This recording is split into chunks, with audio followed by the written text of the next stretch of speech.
Hey guys, Pahrump. I'm Dr. Reiner, Creig. Good night, Pahrump. How are you? So we have our hats on because this is the night of. We're going down the stretch. Yeah, fellas. we're going down down the stretch. No telling. I guess you know who we're voting for, but I knew you probably knew that anyway, right? Anyway, this is a live show, and we're welcome to be back. You know, I traveled for a couple weeks, and I actually went out of the country to Spain. Went to a medical convention there. It was really nice, Barcelona. So I really enjoyed it. Very nice. But it was really fatiguing. I didn't realize the jet lag, how hard it is. And of course, I went back through the armpit of the world, which is Newark, New Jersey Airport, and I'd never been so tired in my life when they canceled the flight at 10:30 at night. Had to go find a hotel room and then What a mess! Come back the next day. So anyway, you get this as a live show, and I don't know that Creig invited you. You have a guest coming on, right? Yeah, we have a guest coming on tonight that specializes in Medicare, Medicaid, and she will have information related to what you need to look for before you sign up and close the deal on your insurance for next year. Yeah, and it's very important to remember if you already decided to go with an HMO or some other during open enrollment, it's the last thing you sign, okay? So I will tell you that. It doesn't matter if you signed up with Humana or Senior Dimensions at the beginning, you can change it. It's the last thing you sign up with is what is good. You don't have to call and cancel anything. It's just the last date. So if you find out something different than what you're with and you want to change, you don't have to go back and redo it. You just make up a new application, and that's the last thing you did. So you don't have to give any regrets. You just make a decision, and the open enrollment period is a very important time because once you make a Medicare Advantage plan assignment, you're basically locked into that plan. We just want to make sure that you get an unbiased opinion and information from somebody that's not looking to make money from you, but just looking to give you information and knowledge before you sign up. We have Ray on the phone. Ray, good evening. Good evening. Ray the Flagman calling in. It's nice to see you guys on the air again. I was wondering if you're ever coming back, but now I see, Dr. Reiner, you're a world traveler, so I can understand. Yeah. Well, Creig usually sits in for me, but I think he was tired too. I mean, he's been busier than a long-tailed cat in a room full of rocking chairs. So. It's been crazy. It's been crazy out there, Ray. It's good to hear from you, Ray. Well, I'm glad you guys are back on the air. I've been touting your show every week, and then it wasn't on 1 week, and then repeats, you know. So finally you're back, and now I can look people in the eye and say, look, they're back. Something like Schwarzenegger in the movie, you know, I'm back. Yeah. Hey, here's the question I got. LSD, exactly what is this? I've seen some flicks on it that Chuck Augustine gave me. Evidently, the government experimented on people to see what it would do. And some people committed suicide. They even experimented on their own, on people with the CIA that wound up killing themselves. Could you maybe give us some idea what it is, and is it still around, or is it any medical benefits to it? And the second question I got, in case I can't get through later, is I also seen tapes on these chemtrails. Now, everybody said conspiracy theory or whatever. I used to believe that a contrail and a chemtrail were the same thing, but they're not. A contrail is just the moisture given off by the airplanes, by the jets, or whatever. Chemtrail is specifically designed to put chemicals in the air. New Mexico is inundated with this. People are getting sick. It's a health problem. And nobody seems to care. They all say, oh, you got to be some kind of conspiracy nut. I seen the flicks. Chuck Augustine gave it to me.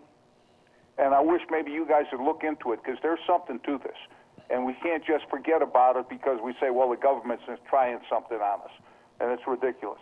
So I'm going to turn the TV back on because I don't have a mute button anymore, so I got to go walk over to turn it on. So I'll listen. And I missed the first LSD, what's it all about, guys? Talk to you later. Okay. He said the LSD. He just wanted to know if it was. He wanted to know if we had any information on it. I mean, LSD's been around since the turn of the century. I had heard that the government had done tests and used it on people. I don't ever believe anything that I hear from the government, though. Well, I don't know about the suicide, but you know, basically acid is hallucinogen, right? Yep. And so I don't know. I mean, that's a drug that I haven't even heard about being used currently. I don't. It's not in vogue today, but it was obviously in the in that particular 60s and 70s. You know, hallucinogens were a big deal in that particular time. But if what I understood and what I do understand and what I've been told is that when you are faced with an hallucinogen, you have to have a really stable personality. You have to know where you are in the world around you, because if you don't, what you see obviously is not real. But the difference between a schizophrenic and a non-schizophrenic is being able to rationalize. If you heard something and it was a voice, you would probably say, I don't know why I heard that. I'm gonna, you know, think about that. But when people start acting on voices, when they lose touch with what their perception is and they can't discern that it's real, that's when it basically crosses over into that danger zone. So I'll give you another example. You're walking down the street and you pass by somebody and they look at you. And if they look at you, someone may wonder why are they looking at me? You know, is there something out of place, or you know, do I have a, you know, nose hair or something along that line? So a paranoid person would look at that and say, why, you know, would think that they know something about them. Okay, now that could be guilt, it could be. A paranoid schizophrenia would know that that person wouldn't be able to tell that person's looking at them, they know them, they're controlling their thoughts, they're going to make them do something that they didn't do, and they don't know how to sort that out. So that's what I understand about LSD, is that it's such changes your, you know, lights and things like that, but it can have an adverse reaction. So for different people, it might have affected their chemistry. Every medication that I give affects people differently. Remember, there's a bell curve, right? 95%, and then we've got, you know, 90 and 5% on either side. So you never know what that is. So I don't know, Leo. And then the other thing is the chemtrail. Yeah. Chuck did give me the tape. He did give me the CD. I mean, I haven't had a chance to watch it. I think that there's no doubt that the fuel, the Jet A fuel, and all that stuff has additives. I mean, it has stuff. How do you sort all that out? And maybe Chuck will call us in and let us know. I don't know. But we have Leo on the phone. Leo. Leo. Hello. Hello. Hey, how you doing? Good. I can barely hear you guys. Yeah, you know, and from like 87 to 93, I used to do LSD. I lived on a school bus on the panhandle of San Francisco. And it was a liquid you dropped on your tongue, just one drop. Right. And it lasted like 12 hours. But the LSD trip was, it took the bricks in the wall down in your mind, your facade. And you had to face yourself and your feelings. And some people just couldn't handle it, and some people could. So it was a great for people who could understand themselves or want to, but it could be the devil if you were afraid of yourself and who you were.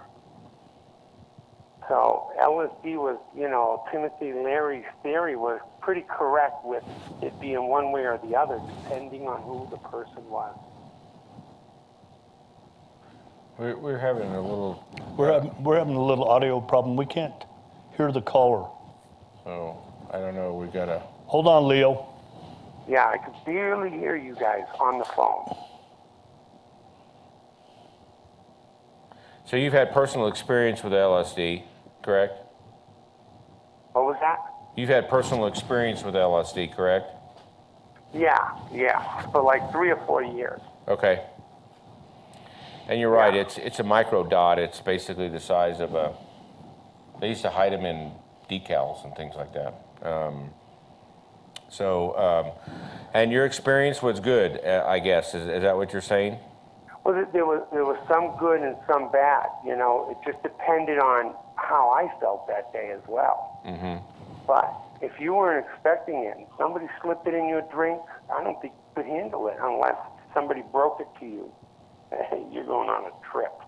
Yep. You know, and so it was a very, very good time. You know, I learned a lot about myself and how I behaved this way and what made me behave this way, and I forgave a lot of people, you know, and that was just because of my nature. You know, I understood and I forgave.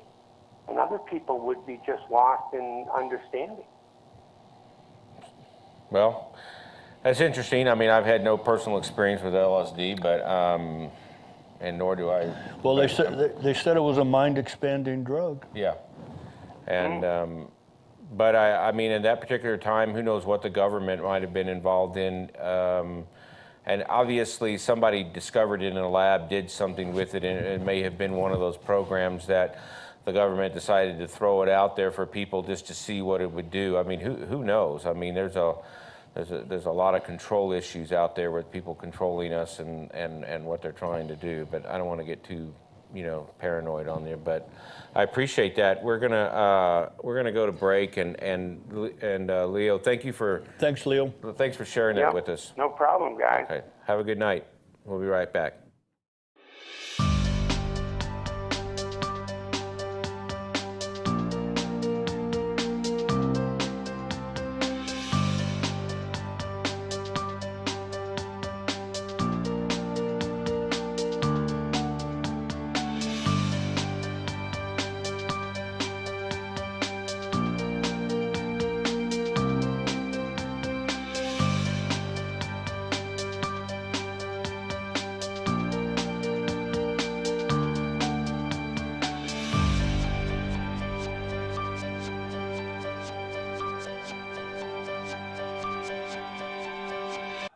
Hi, I'm Dr. Michael Reiner, your host of the Independent Doctors of Pahrump, a TV show that airs Monday night on Channel 46.